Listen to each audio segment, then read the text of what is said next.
చూసి జరుగుతున్నవన్నీ కూడా మేము కొనసాగిస్తాం. వాటిని ఇంకా బాగా ఇంప్రూవ్ చేస్తాం. చూసి మాకు ఒకటి ఇవ్వండి. మీ ఇంట్లో మంచి జరిగితేనే మాకు ఒకటి ఇవ్వండి. ఫినిష్. ఇటువంటిది ఎవరైనా అడిగారు చెప్పండి. ఇంక అడుగుతారు ఎప్పుడు తెలిసే నుంచి వచ్చే ఎన్నికల్లో ఈ ట్రెండ్ వస్తుంది. ఈయన ట్రెండ్ సెట్ చేస్తారు. ఈయన జగన్మోహన్ రెడ్డి అనే వ్యక్తి ఒక యూనిక్గా ఒక సిస్టమ్ డెవలప్ చేశాడు. రాష్ట్ర రాజకీయాలకి, దేశ రాజకీయాలకే ఎవరైనా సరే ఒకసారి ముఖ్యమంత్రి చేస్తే, లేదు ఇంతకుముందు ముఖ్యమంత్రి చేసిన వాళ్ళు అయితే, నేను చేసిన పరిపాలన చూసి, నేను ఉన్న పరిపాలన చూసి, లేదు ఆ పరిపాలన తప్పు జరిగింది, నేను నా మనసు మార్చుకున్నాను, నేను చూసా చంద్రబాబు సార్ చెప్పాడు, చెప్పి మళ్ళీ చీట్ చేశాడు. ఒకసారి రైట్ లైన్లోకి వచ్చాడు. ఏమని, నేను నా తప్పులు నేను తెలుసుకున్నాను, నేను సర్దిద్దుకుంటాను, నాకు ఒక అవసరం ఉంటే ప్రజలు నిజమే నమ్మారు. నమ్మి తిరిగి మళ్ళీ అగైన్ బ్యాక్ టు హోమ్. మళ్ళీ చీటింగ్ అయిపోయింది. రుణమాఫీ, మాఫీ, ఆ మాఫీ అన్ని మాటలు ఇచ్చి మోసం చేశాడు. దాంతో కెళ్ళిపెట్టిపోయింది. లేకపోతే ఆ మాటని ఇప్పటికి నెక్స్ట్ గెలిచాడు కదా. నేను మారిపోయానంటే ప్రజలు అన్నిసారు కదా. కానీ మళ్ళీ చీట్ చేశాడు. చీట్ చేయగానే మళ్ళీ పోయింది. ఇప్పుడు జగన్మోహన్ రెడ్డి అదే మాట చెప్పాడు. కాబట్టి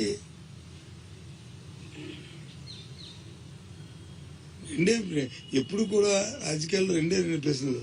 ఒకటి, ఈ వ్యక్తిని ఎందుకు ఎన్నుకోవాలి, ఈ వ్యక్తిని ఎందుకు ఎన్నుకోకూడదు, ఈ పార్టీని ఎందుకు ఎన్నుకోవాలి, ఈ పార్టీని ఎందుకు ఎన్నుకోకూడదు. ఈ రెండే. ఇవాళ జగన్మోహన్ రెడ్డి గారిని వ్యక్తిగతంగా, జగన్మోహన్ రెడ్డి గారి పరిపాలన, రాష్ట్ర ప్రభుత్వ 5 సంవత్సరాల పరిపాలనని చూసి ఎన్నుకోమంటున్నాం మేము. చేస్తున్న సంక్షేమం కానీ, లేదు చేస్తున్న రిఫార్మ్స్ కానీ, రిఫార్మ్స్ మామూలు రిఫార్మ్స్ కాదు, ఇవి రెవల్యూషనరీ రిఫార్మ్స్. విద్యలోను వైద్యులను అయితే దేశంలో ఎక్కడ చేయట్లేదు ఈ రిఫార్మ్స్. గోల్పేట అందరూ ఇది సంక్షేమం అని వెల్ఫేర్ కింద వెల్ఫేర్ ఉండడం ఏమైంది? పర్సనల్గా మన పేయింగ్ కెపాసిటీ పెరిగింది. మన దాని నుంచి వచ్చి వారి తాలూకా తలస ఆదాయం పెరిగింది. తద్వారా జీడిపి పెరిగింది. ఇవన్నీ వచ్చాయి. గ్రామాల్లోకి వెళ్తే, నేను గ్రామాల్లో తిరిగాను కదా సార్, అది మీరే నేను రేపు అడగండి. నువ్వు ఉద్యోగం చేసుకున్నాక, మీరు మీ అందరూ ఉద్యోగం చేసుకున్నాక మీ ఊర్లోకి మీరు వెళ్ళి, నీకు మా ఊరికి 30,000, 40,000, 50,000 రూపాయలు చేస్తారు కదా మీకు. మీరు వెళ్ళి కిరాణా కొట్టుకో, లేకపోతే కాఫీ షాప్కో, మీ ఊర్లో ఉన్న కాఫీ షాప్, టిఫిన్ కొట్లు అంటాం, టీ కొట్లు అంటాం, వెళ్ళి అప్పటికంటే ఇస్తాడు చూస్తారా? అదే ఓ ఫంక్షన్ వెళ్ళి పెన్షన్ తీసుకుంటే 3,000 రూపాయలు ఆడు ఇల్లు అడగమని ఇస్తే వెంటనే కూర్చోబెట్టి పిలిచి ఇచ్చి ఆడి ఖాతాలు రాస్తాడు. ఎందుకు ఓడతానికి పెన్షన్ వస్తుంది కాబట్టి. అది వాళ్ళ ఊర్లో ఉన్న గౌరవం.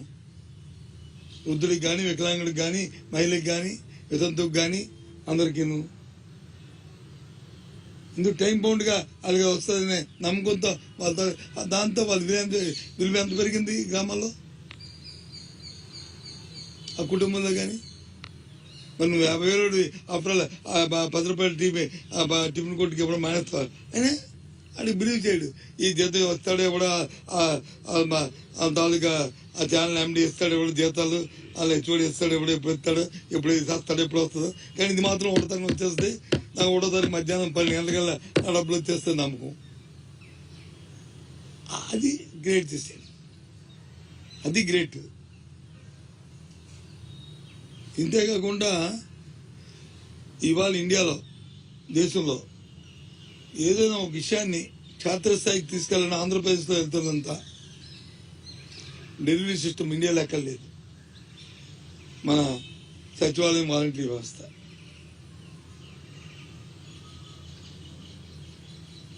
ఇలాంటి వ్యవస్థ ఎక్కర్లేదు దేశంలో. నీకు ఏ వెరిఫికేషన్ కావాలన్నా, ఏ కార్యక్రమం కావాలన్నా, లేదు ఏదో ప్రజలకు తెలియ చెప్పాలన్నా, లేదా ప్రజలకు వచ్చి ఏదైనా వాళ్ళతో చేయించాలన్నా ఎంత వ్యవస్థ అక్కడ ఉంది. ఉదాహరణ మనం అది చూసాం కదా, ఇది కరోనా వచ్చినప్పుడు మన ఆరోగ్య సురక్ష జరిగినప్పుడు అంత పెద్ద ఎత్తున జరిగింది. ఏ రకంగా ఇప్పుడు మన దగ్గర మొత్తం గ్రామాల్లో అందరి తాలూకా ప్రొఫైల్, మెడికల్ ప్రొఫైల్ మన దగ్గర ఉంది. ఎవరికి ఏ జబ్బు ఉందో, జ్వరం ఉందా, బీపీ ఉందా, షుగర్ ఉందా అని ఎప్పుడైనా అలాంటి డేటాను కలెక్ట్ చేయగలుగుతామా? ఆ డేటాను బట్టి మందులు ఇచ్చారా? ఇవాళ అందరూ రాసిస్తున్నాం. ఇది యూనిక్, ఇది కొత్త సిస్టమ్, కొత్తదనం. ఇది ప్రజలు కోరుకుంటారు.